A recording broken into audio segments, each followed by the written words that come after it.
하나님께서 오늘 우리에게 주시는 말씀 고린도전서 15장 12절부터 28절까지 말씀입니다. 고린도전서 15장 12절부터 28절까지 말씀입니다. 제가 봉독하겠습니다.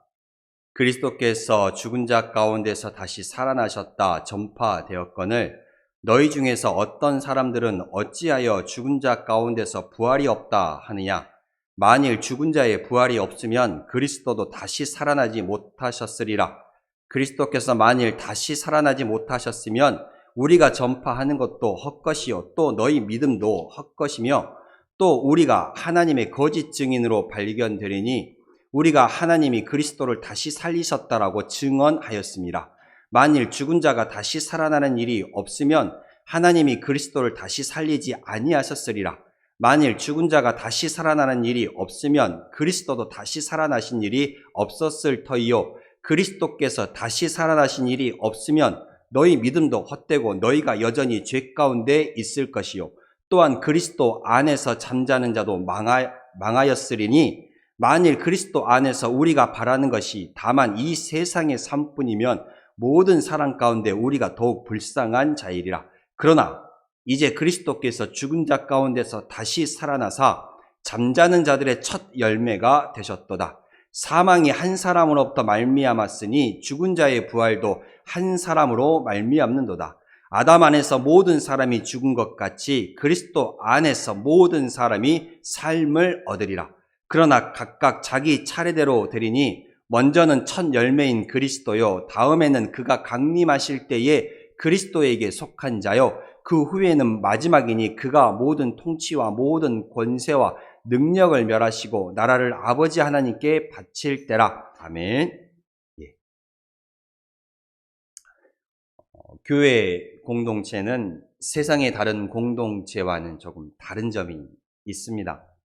물론 세상의 다른 공동체와 같이 교회에도 담임 목사가 대표를 하고 있지요. 그러나 우리는 교회를 바라보면서 그리고 교회의 머리를 예수님이라고 말을 합니다. 즉 교회의 주인은 예수님이라는 것이지요. 교회의 머리를 예수님이라고 말하지요. 세상과 다른 공동체와는 다른 점입니다. 교회의 일은 목사가 거의 대부분 합니다. 그렇죠. 교회의 일은 목사가 하고 있는데 그 교회의 머리를 예수님이라고 하는 것은 단지 그냥 예수님을 높이기 위해서 하는 말 아니냐라고 말할 수도 있습니다. 그러나 예수님께서 교회의 머리가 되시고 우리의 이 목회자, 즉 목사 또 목회자는 단지 우리 성도님들 앞에 주님의 대리인으로서 말씀을 전하는 자로 가르치는 자로 세워졌을 뿐인 것입니다. 주님의 뜻에 의해서 나아가는 것이지요. 주님의 뜻에 의해서 전하고 주님의 뜻에 의해서 말씀을 가르치는 것입니다. 그러면 사람들이 또 묻습니다. 그러면 무엇이 주님의 뜻인지 어떻게 아느냐라고 말하는 것이지요. 주님의 뜻이 무엇인지 어떻게 아느냐는 것이지요. 목회자가 자기 마음대로 말을 해놓고 주님의 뜻이라고 하면 그것을 어떻게 알 수 있느냐라고 말할 수도 있습니다. 물론 구약시대의 선지자들처럼 꿈이나 또 하나님의 그 음성으로 계시가 좀 계시하지 않는 요즘의 시대이기 때문에 분명 이런 말씀을 하실 수 있습니다. 그러나 우리에게 주신 하나님의 계시가 분명히 있습니다. 저와 여러분들에게 공통적으로 주시는 계시가 있지요. 바로 무엇입니까? 성경입니다.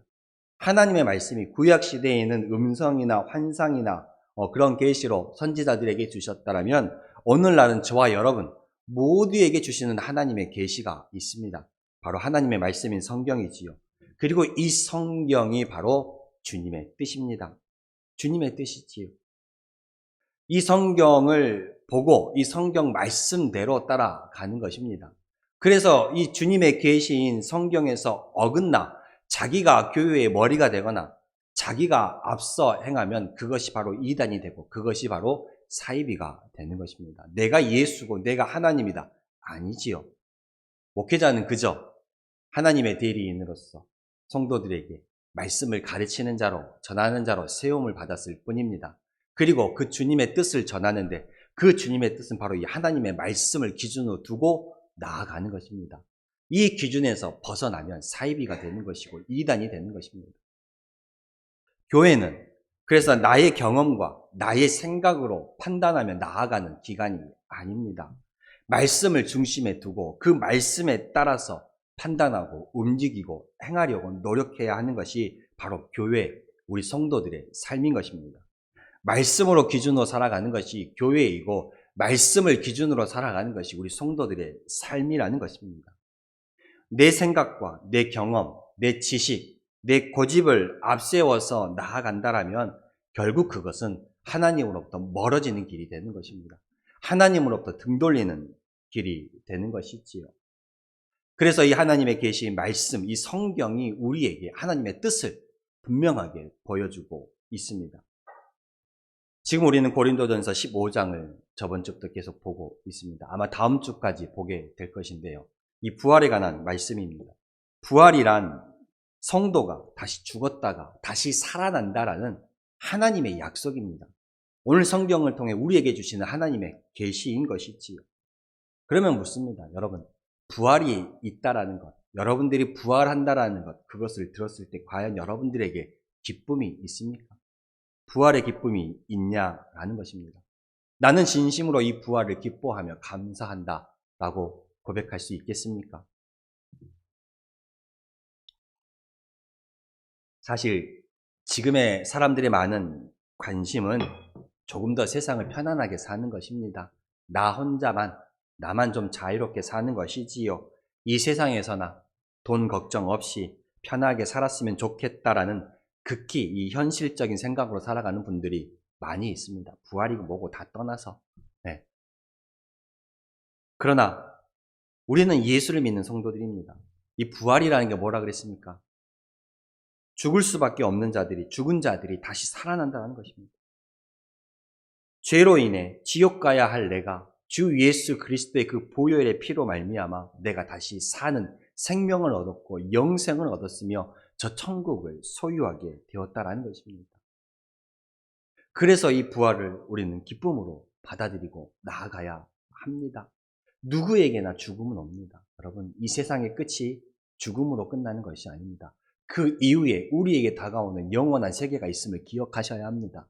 그래서 우리가 사람이 죽을 때도 돌아갔다라고 말을 합니다. 우리는 반드시 돌아갈 곳이 있다라는 것입니다. 그래서 이 부활의 영원의 세계가 이 세상 끝나더라도 나에게 있다라는 것, 그것을 아는 성도는 기쁠 수밖에 없는 것이죠. 부활의 기쁨을 맞이할 수밖에 없습니다. 바울이 이 부활을 기뻐하는 이유에도 바로 여기에 있습니다. 17절에도 분명히 말하고 있습니다. 그리스도께서 다시 살아나신 일이 없으면 너희의 믿음도 헛되고 너희가 여전히 죄 가운데 있을 것이라 라고 말하고 있습니다. 주님의 그 부활로 말미암아 우리를 죄 가운데서 생명으로 옮겨주신 것입니다. 주님을 믿는 그 믿음으로 말미암아 우리는 죄에서 사망에서 생명으로 옮겨지는 것입니다. 주님의 부활이 그것을 증거하고 있습니다. 우리는 이 부활에 대해 경험해보지 못했지요. 경험해보기 위해서는 죽어야 하니까. 죽으면 말을 할 수는 없잖아요. 경험해보지 못했어요. 또 세상적인 상식으로는 맞지 않는 일이죠. 이해하기 힘든 일입니다. 그럼에도 우리는 이것을 믿고 바라고 소망합니다. 왜요? 앞서 말씀드린 바와 같이 성경에서 하나님의 계시가 우리에게 분명히 약속하고 있기 때문에 그렇습니다. 성경에서 우리에게 약속하고 있는 말씀이라는 것이지요. 우리가 주님의 뜻을 믿지 못하고 우리가 주님의 뜻을 받아들이지 못하고 그 주님의 뜻을 내 것으로 만들지 못하는 그 이유가 무엇입니까? 내가 성경을 제대로 모르기 때문에 그렇습니다. 내가 성경을 제대로 바라보지 않기 때문에 그렇죠. 내가 성경을 보면서도 주님의 뜻을 알 수 없고 주님의 뜻을 바라볼 수 없고 믿을 수 없는 것은 그저 나 자신만의 이익을, 나 자신만의 편안함을 생각하기 때문에 그 뜻이 나에게 다가오지 않는 것이지요. 믿어지지 않는 것입니다. 그러면 주님의 뜻은 무엇입니까? 주님의 뜻은 성경을 통해서 하나님께서 우리에게 하시는 말씀, 바로 주님이 지신 그 십자가의 길을 나도 나의 십자가를 지고 따라간다라는 것입니다. 바로 그러한 인생의 삶의 모습들이 이 성경에 담겨 있습니다. 이 성경에는 주님의 뜻이 있지요. 우리가 살아가면서 너는 무슨 장사를 해라, 어디에 투자해라 이런 말씀이 담겨 있는 것은 아닙니다. 이 성경의 말씀을 통해서 우리의 삶이 정말 우리의 영원히 살아나는 그 말씀이 있다라는 것이지요. 바로 그 영생의 길이, 주님이 가신 그 길을 따라, 그 십자가 지심을 따라 나도 나의 십자가를 지고 나를 부인하며 따라가야 한다라는 그러한 인생의 모습들이 담겨 있습니다. 그런데 우리는 그것을 인정하기 싫어합니다. 누구나 고난을 싫어하죠. 누구나 연단을 싫어합니다. 아픔을 싫어하죠. 그래서 우리에게 연단을 오면, 우리에게 고통을 오면 또 이렇게 말합니다. 우리에게 더 좋은 것을 주시기 위해 주님께서 연단하신다. 물론 틀린 말은 아닙니다. 주님께서 우리에게 더 좋은 것을 주시기에 연단하시기도 합니다. 때때로 그렇기도 하지요. 그러나 그 더 좋은 것이라는 것이 반드시 세상적인 것이라는 것은 아닙니다. 성경에서 말하는 더 좋은 것이란 바로 하늘의 것을 말합니다. 우리에게 더 좋은 것을 위해 연단하신다라는 그 말씀, 그리고 더 좋은 것이란 바로 이 세상의 것이 아니라 하늘의 것을 말씀하는 것입니다. 이러한 하늘의 것에 대한 소망과 믿음 없이는 주님의 뜻을 우리가 바로 바라볼 수 없는 것이지요. 바로 바라보지 못하기 때문에 믿지 못하는 것입니다. 주님의 뜻대로 살기 위해서 우리는 내려놓아야 합니다. 내 생각을 내려놓고, 내 고집을 내려놓고, 내 아집을 내려놓고, 내 지식을 내려놓아야 합니다. 내 생각대로, 내 마음대로 살아가는 것이 아니라 하나님께서 주신 이 말씀을 기준으로 내가 바라보면서 하나님의 생각, 하나님의 마음으로 살아가고자 하는 것입니다. 말씀에 하나님의 뜻이 담겨 있기 때문에 그렇고, 말씀에 하나님의 마음이 담겨 있습니다. 그래서 우리는 목회자가 전하는 설교를 주의 깊게 들어야 합니다. 왜냐하면 단지 듣고 끝나는 것에서 그쳐서는 안 되는 이유가 바로 여기에 있습니다. 바로 이 말씀을 통해서 하나님의 마음을 배우고, 말씀을 통해서 하나님의 뜻을 배우고, 말씀을 통해서 하나님의 이 생각을 배울 수 있기 때문에 그렇습니다. 그리고 그 하나님의 마음과 그 하나님의 생각이 곧 나의 마음, 나의 생각으로 자리 잡게 되는 것입니다. 말씀을 듣는 것에만 그치지 않고 그 말씀을 우리의 삶 속으로 나아간다라면 결국 하나님의 마음이 나의 마음이 되어가는 것입니다. 오늘 성경은 우리에게 말합니다. 세상에 사람들이 두 부류가 있다라는 것이지요. 22절에 이렇게 말씀하고 있습니다. 아담 안에서 모든 사람이 죽은 것 같이 그리스도 안에서 모든 사람이 삶을 얻으리라. 성경은 우리에게 사람들이 아담 안에 있는 사람들이 있고 그리스도 안에 있는 사람들이 있다라고 말씀하고 있습니다. 성경은 아담 안에 살아가고 있는 사람들이 있고 그리스도 안에 살아가는 사람들이 있다라는 것이지요. 아담의 길을 따라가면 아담 안에 있는 것이요, 그리스도를 따라가면 그리스도 안에 있다라는 것입니다. 그리고 성경은 분명하게 또한 말합니다. 아담 안에 있는 모든 사람이 죽었다라고 말합니다. 아담 안에 있는 모든 사람, 즉 아담 안에 있는 결과는 멸망이요 죽음이라는 것을 말하는 것이지요. 그래서 우리가 살아가는 이 신앙생활의 이 모습, 이 신앙생활의 싸움은요, 결국은 누구를 따라가느냐의 싸움인 것입니다. 내가 아담의 길을 따라가느냐, 내가 그리스도의 길을 따라가느냐, 내가 아담 안에 있느냐, 그리스도 안에 있느냐, 바로 그 싸움인 것입니다. 신앙생활을 하다 보면, 아니 우리의 삶을 가만히 보면 때때로 실망하고 낙심할 때가 분명 있습니다. 그것이 나 자신이 되었든 우리가 바라보는 타인이 되었든 간에 실망하고 낙심할 때가 있지요. 그럴 때 어떤 선택을 하십니까? 어떤 선택을 해요? 안타깝게도 사람들이요, 제가 저번에도 말씀드렸지만 내 가정에, 내 자녀에, 내 삶에 무슨 문제가 있으면 일단 교회부터 안 나오고 보는 거예요. 안타깝지요. 교회가 그 사람에게 그런 일을 행하라고 그 사람에게 시험을 준 것도 아닌데 안 나와요. 이웃집과 싸우면 교회부터 안 나와요. 왜 이웃집과 싸우는데 교회를 안 나와? 난 이해가 안 돼요. 이웃집과 싸우면 교회를 안 나옵니다. 집안에 어려움이 있어요. 친척과 싸웠어요. 또 교회를 안 나와.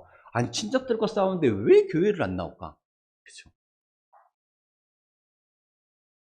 오히려 그러한 상황, 내 마음이 심란하고 고통스럽고 낙심이 될 때 더욱더 주님을 바라보아야 함에도 불구하고 그 주님에게서 먼저 내가 시선을 돌려버립니다.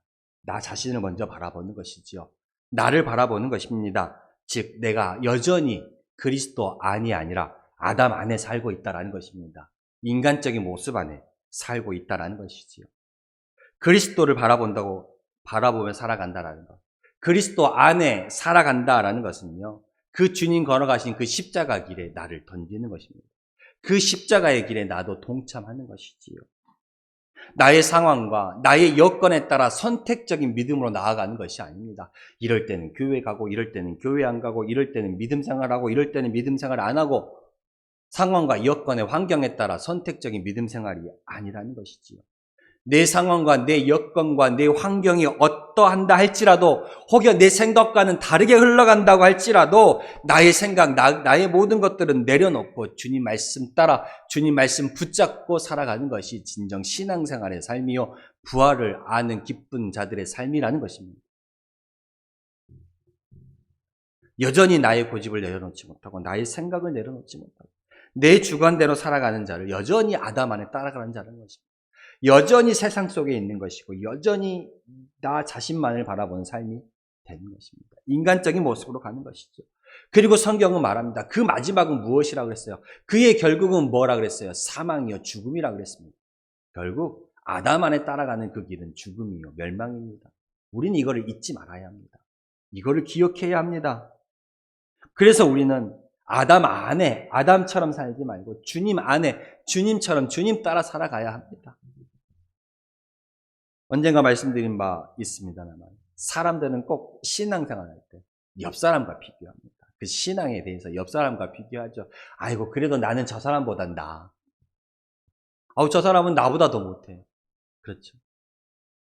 새벽 기도를 열심히 하는 사람들은 저 사람은 새벽 기도도 안 나오는데 예배를 열심히 나오는 사람 저 사람은 수요 예배도 안 나오는데 나는 저 사람보다 안 낫다고. 저 사람은 기도 생활도 안 하는데 이렇게 자신의 신앙을 변명하고 자신의 신앙을 가립니다. 그러나 여러분 신앙의 기준은 내 옆 사람이 아니에요.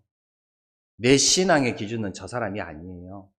내 신앙의 기준은 누굽니까? 예수님이에요. 여러분 내 신앙의 기준은 예수님이라는 것을 기억하셔야 합니다. 내 신앙의 좋고 나쁨에 내 신앙의 그 기준이 타인이 아니라 옆 사람이 아니라 내 신앙의 기준은 예수님이고 그 예수님을 기준으로 삼고 그 말씀을 기준으로 삼고 나를 돌아볼 줄 알아야 돼. 그게 진정 십자가 앞에 나를 내려놓는 모습인 것입니다.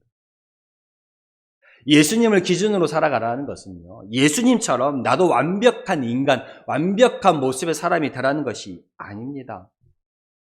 예수님을 기준으로 살아가는 사람들은요, 언제나 자신의 신앙을 돌아보면서 예수님 앞에 부족한 자신의 그 모습을 발견할 수밖에 없는 거예요. 예수님을 기준으로 두고 보니 나는 연약한, 부족한 이 자신의 그 모습을 바라볼 수밖에 없고, 결국 주님께 도움을 구할 수밖에 없는 거예요. 주님께 도움을 구하는 살아가는 자. 그 나의 신앙의 생활의 모습이 다른 사람이 아니라 주님을 기준으로 예수님을 기준으로 살아가니 주님 앞에 나는 낮춰질 수밖에 없고 그 주님을 바라보며 그 주님을 붙들고 살아갈 수밖에 없다라는 것입니다. 그러나 그게 잘 안 되시지요. 주님을 의지하고 주님 가신 그 길 따라가고 싶은 마음은 있는데 그게 잘 안 될 때가 있습니다. 불쑥불쑥 옛날에 나의 그 쓴뿌리들이 튀어나와서 나의 생각과 나의 고집이 튀어나와서 잘 되다가도 그것이 또 엉클어지는 경우도 많이 있습니다. 때때로 보면 내가 주님 안이 아니라 아담 안에 있는 그 모습을 내가 발견하게 되는 것이지요. 인간적인 세상적인 모습 안에 여전히 있는 그 모습을 내가 발견합니다. 신앙적으로 주님 안에 있고 싶은데도 그러지 못합니다. 그런다고 해서 낙심하지 마십시오, 여러분. 주님이 여러분 가운데 계십니다. 주님도 우리의 연약함을 알고 계십니다. 그러기 위해서 주님은 우리를 도우시는 성령님을 보내주시지 않습니까? 주님이 우리에게 원하시는 것은 완벽함이 아니라는 것입니다. 여러분, 주님이 여러분에게 원하는 것은 완벽함이 아니에요. 저와 여러분, 우리 모두는요, 어쩌면 아직도 여전히 공사하고 있는 공사 중인 그 모습의 사람들입니다. 여전히 누구에게나 연약함은 있고 아픔은 있고 누구에게나 부족한 부분이 있습니다.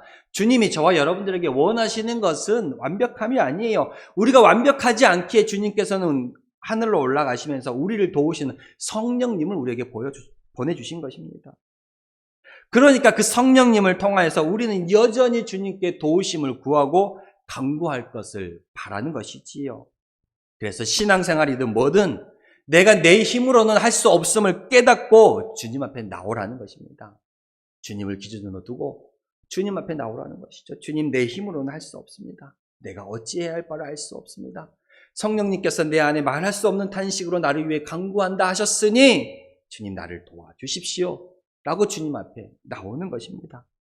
한 발자국, 그렇게 한 발자국, 한 걸음, 한 걸음, 이렇게 나를 벗어나는, 나를 내려놓는, 나를 십자가에 내어 던지는 그러한 삶을 통해서 하나님을 위한 삶으로 점점 나아가는 것입니다. 나를 위한 삶에서. 이제는 하나님을 위한 삶으로 가는 것이지요.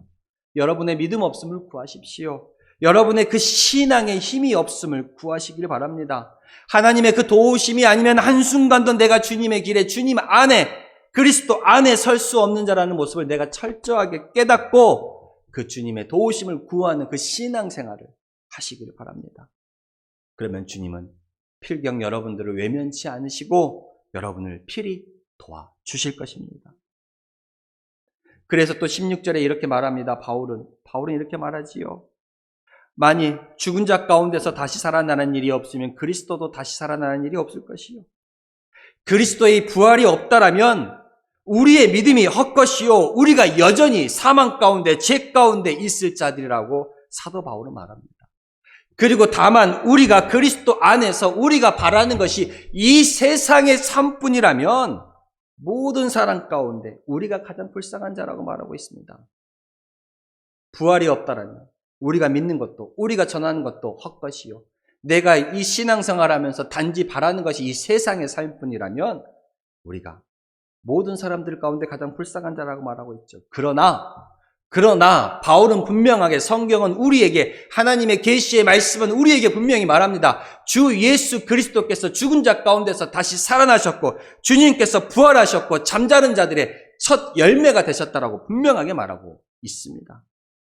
그래서 결국은 아담 안에 살아가는 자들은 죽음으로 멸망으로 쳐들어가지만 그리스도 안에 있는 그 부활의 기쁨을 아는 자들은 믿는 자들은 우리는 불쌍한 자들이 아니라는 것입니다. 우리는 영생을 얻고 우리는 삶을 얻는 자들이 된다라고 사도 바울은 분명하게 말하고 있습니다.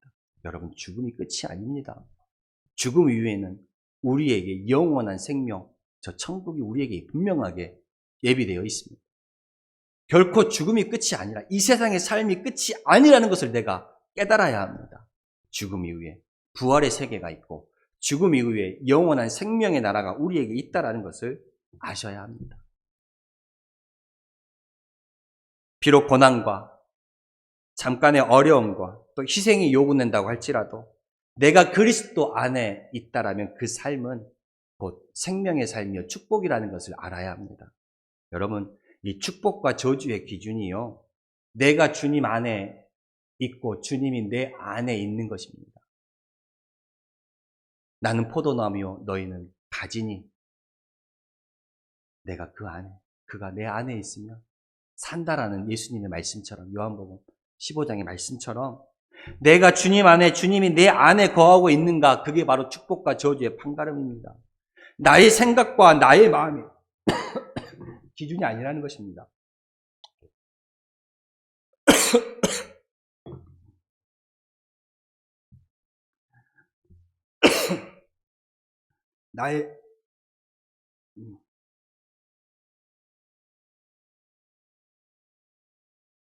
나에게 좋으면 복이고 좋지 않으면 저주라고 생각하는 것. 그것은 내가 하나님 편에 서 있다는 것이 아니라 내가 내 편에 서 있기 때문에 나를 기준으로 말하는 것입니다. 내가 하나님 안에, 하나님이 내 안에. 그것이 바로 축복과 저주의 판가름입니다. 내가 좋고 내가 좋지 않으면 그게 축복이고 그게 저주다. 이것은 여전히 내가 내 편에 서 있다라는 것이지요. 여전히 아담 안에 있다라는 것입니다. 그렇다고 해서 제가 여러분들에게 이 땅을 살아가면서 고생하면서 살자라는 그런 말씀은 아닙니다. 그런 말씀은 아니지요. 다만 제가 여러분들에게 전하고 싶은 말씀은 이 세상의 것이 있으면 기뻐하고 이 세상의 것이 없으면 풀이 죽어서 낙심하며 그렇게 고통 가운데 실망 가운데 그러한 삶에서 벗어나자라는 것입니다. 세상 것에 너무 마음을 두고 거기에 빼앗겨서 살아가지 말자라는 것이지요. 여러분에게 이 세상이 끝나는 그 순간에 여러분들에게는 그 부활의 세계가 있다라는 것을 잊지 마시고 그것을 감사함으로, 소망으로, 기쁨으로 받아들이자는 것입니다. 결국 성경은 우리에게 분명히 말합니다. 죽음은 끝이 아니라는 것이지요. 사람이 한번 죽는 것은 정하신 일이요 그 후에는 심판이 있으리니, 그리고 우리에게 영원한 천국, 우리에게 영원한 생명, 그 영원한 나라가 우리에게 분명히 있습니다. 부활의 세계가 분명히 있습니다. 그래서 23절에 또 이렇게 말합니다.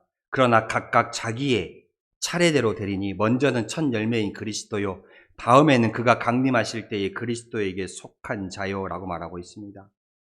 주님께서 다시 오실 때, 재림하실 때 그리스도 안에 있는 자들은 이 부활의 세계라는 영혼의 그 삶을 분명하게 얻게 될 것입니다.